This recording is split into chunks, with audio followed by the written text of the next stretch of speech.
تشرفت برئاسة بعثة الحج هذا العام وفضل الوفد الرسمي الذي يرافق إلينا، وقد عدنا ولله الحمد في الفوج السابع والأخير، وبذلك يكتمل عدد الحجاج الموريتانيين لهذا العام 3500 وصلوا إلى أرض الوطن.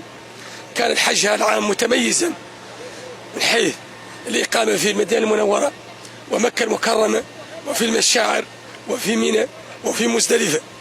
انتهز هذه الفرصة لأشكر السلطات السعودية على التعاطي الجيد والمتميز والاستعداد الدائم الذي لمسناه خلال إقامتنا على الأراضي العربية السعودية، ويعكس ذلك وبجلاء مثل العلاقة القوية والمتميزة بين قائدي البلدين فخامة رئيس الجمهورية السيد محمد بن الشيخ القزواني وخادم الحرمين الشريفين الملك سلمان بن عبد العزيز.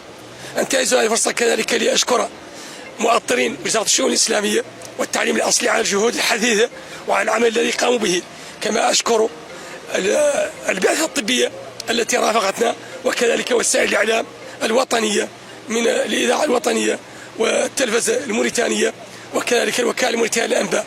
أشكر كذلك حجاجنا الميامين على صبرهم وتحليهم بالمسؤولية، وأؤكد هنا ولله الحمد بأننا قد عدنا إلى أرض الوطن وكل الحجاج بصحة جيدة سالمين ولله الحمد. لم تقع ولم تسجل أي وفيات في حجاجنا ولا كذلك أي حالات مرضية، وقد عدنا وقد لمسنا من خلال هذا الموسم العظيم والذي هو رحلة العمر بأن الحجاج كانوا على مستوى المسؤولية، وأن الظروف التي وفرت لهم من التسكين والإعاشة والنقل في المشاعر في مكة المكرمة وفي المدينة المنورة وفي كذلك منى وفي مزدلفة كانت تفوق المستوى جودة وعطاء وعملا، وكانت طبقا لتوجيهات فخامة رئيس الجمهورية والحكومة التي حرصت كل الحرص على متابعة أوضاعنا. مرة أخرى أشكركم والحمد لله على عودة حجاجنا الميامين. حطتنا الرحالة قبل قليل قادمين من المملكة العربية السعودية لأداء فريضة الحج لهذا العام. نسأل الله جل وعلا أن يتقبل منا ومن حجاج بيت الله جل وعلا إنه ولي ذلك والقادر عليه.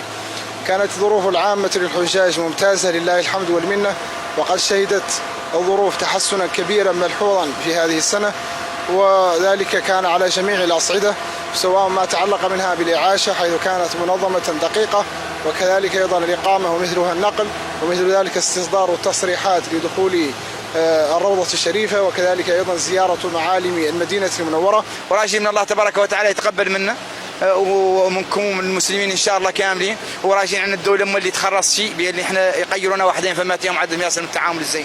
اختاروا دولتنا على انها تتم تحسن ذاك كامل تحسنوا، وراه هو الحمد لله انا نعرف على انه قطعا اللي يتحسن بي اللي انا حاجيت 2018 شبه ضركات ايام ذيك الساعه، معناها فهم تحسن، وهذا نختاروا ان شاء الله لا يتم في التحسن. احنا تم ولا مكبرين كرشنا في الدوله ندورها تعدل لنا ياسر الامور ما يقيرنا حد ثاني.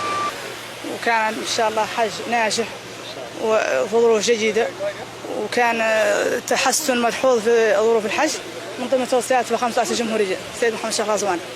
في الختام أحمد الله وأشكره على اكتمال وصول حجاجنا المياه لأرض الوطن بصحة جيدة ولله الحمد. والله إجراءات كانت على أحسن ما يرام، ما رأينا مشاكل إن شاء الله ولا شيء.